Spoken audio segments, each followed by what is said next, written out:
Assalamualaikum warahmatullahi wabarakatuh.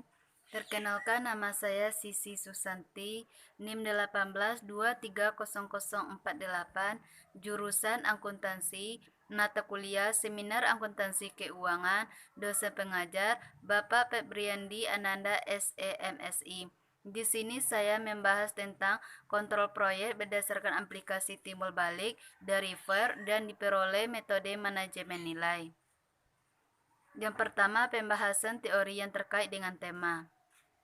Kepatuhan dengan target pembangunan dan pembangunan satu objek dalam anggaran biaya yang diterapkan faktor penentu yang menjadi ciri keberhasilan penyelesaian proyek. Ada dua alasan utama penundaan waktu: pelaksanaan pekerjaan yang lambat dan terjadinya kejadian tak tertunda.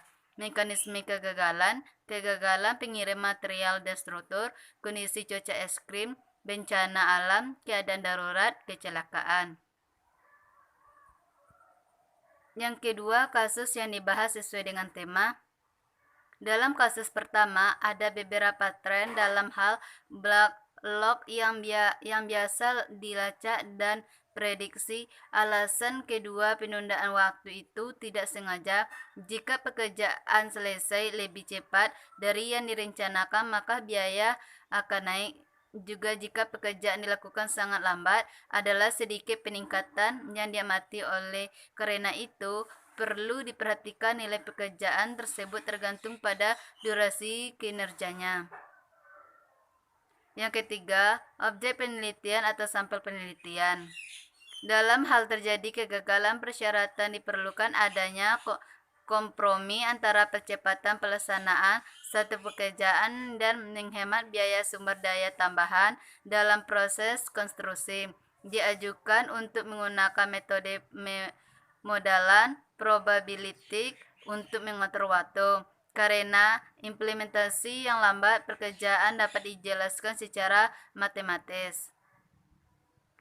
Dalam praktik konstruksi modern, teknik pemodalan probabilistik digunakan untuk merencanakan proyek, tetapi dalam praktiknya memang demikian tidak berguna. Jadi akan masuk pemantauan dan kontrol ini akan menarik kepada semua peserta produksi gedung. Yang keempat, teknik analisis data.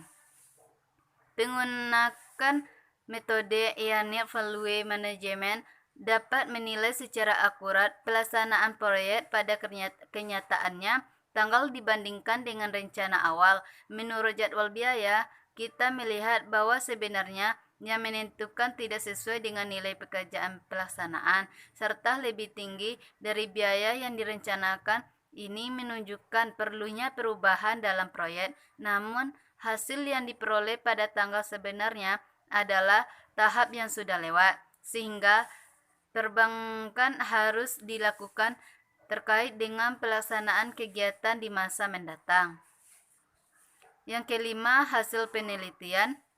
Studi ini menunjukkan kemungkinan menggunakan metode FA untuk mengontrol waktu konstruksi investasi proyek, seperti dalam metode yang diusulkan dari Unit Value Management sebagai metode pengendalian biaya proyek. Namun, topik tersebut berisi masalah yang belum terpecahkan.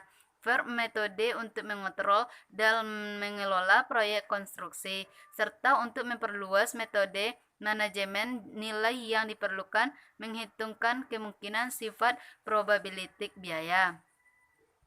Sekian dan terima kasih. Assalamualaikum warahmatullahi wabarakatuh.